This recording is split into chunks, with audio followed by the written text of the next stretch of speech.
मध्य प्रदेश की पूर्व मुख्यमंत्री उमा भारती अब दीदी मां कहलाएंगी।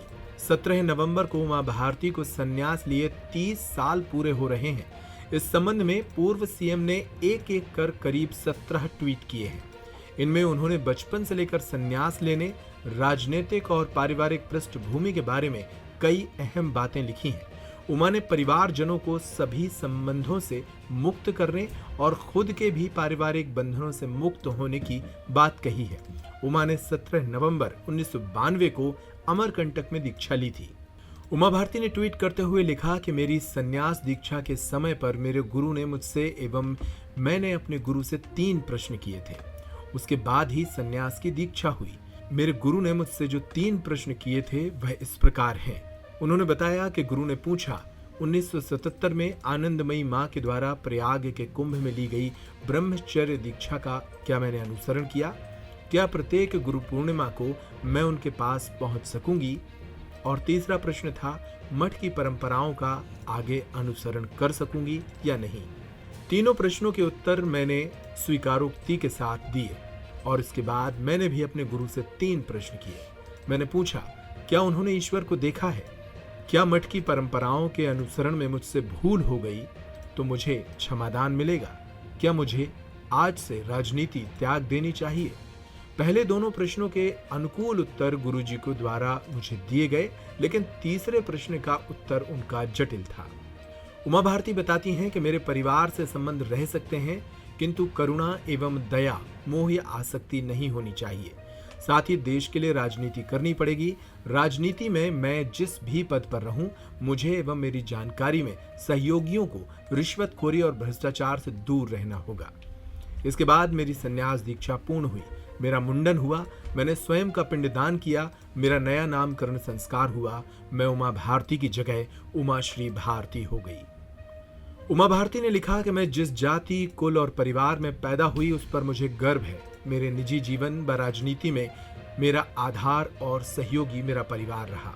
हम 4 भाई 2 बहन थे, इनमें 3 का स्वर्गवास हो चुका है।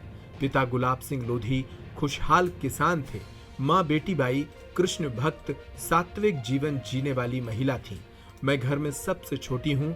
यद्यपि मेरे पिता के अधिकतर मित्र कम्युनिस्ट थे, किंतु मुझसे ठीक बड़े भाई अमृत सिंह लोधी, हरबल सिंह लोधी और स्वामी प्रसाद लोधी सहित कन्हैयालाल लोधी सभी जनसंघ और भाजपा में मेरे राजनीति में आने से पहले ही जुड़ गए थे।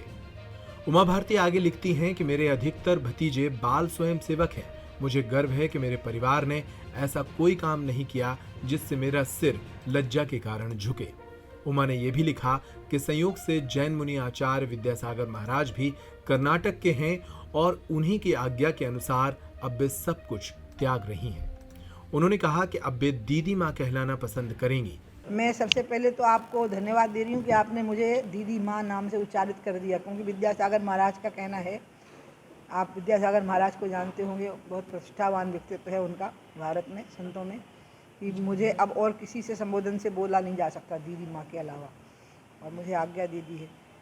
उन्होंने बताया कि आचार्य विद्यासागर जी से उनकी मुलाकात 17 मार्च 2022 को हुई थी। तब सार्वजनिक तौर पर आचार्य ने उनसे सारे संबंधों को त्यागने की बात कही थी। उमा भारती ने लिखा कि मुझे अमरकंटक पहुंचना है। 8 दिसंबर के बाद अमरकंटक पहुंच जाऊंगी। 17 नवंबर 1992 को अमरकंटक में ही संन्यास दीक्षा ली थी। मेरे गुरु कर्नाटक के कृष्ण भक्ति संप्रदाय के उडुपी कृष्ण मठ के पेजावर मठ के मठाधीश थे। मेरे गुरु श्री विश्वेश्वर तीर्थ महाराज देश के सभी राजनीतिक दलों के नेताओं, सभी धर्म गुरुओं के आदर और श्रद्धा के केंद्र रहे।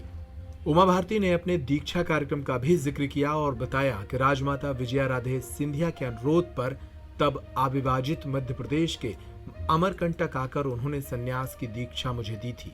मेरा सन्यासी दीक्षा समारोह 3 दिन चला था, जिसमें मध्य प्रदेश के तमाम भाजपा नेता शामिल हुए थे। उमा ने अपने इन 17 लगातार किए गए ट्वीट के जरिए अपने संन्यास, पारिवारिक जीवन और अयोध्या कांड का भी जिक्र किया।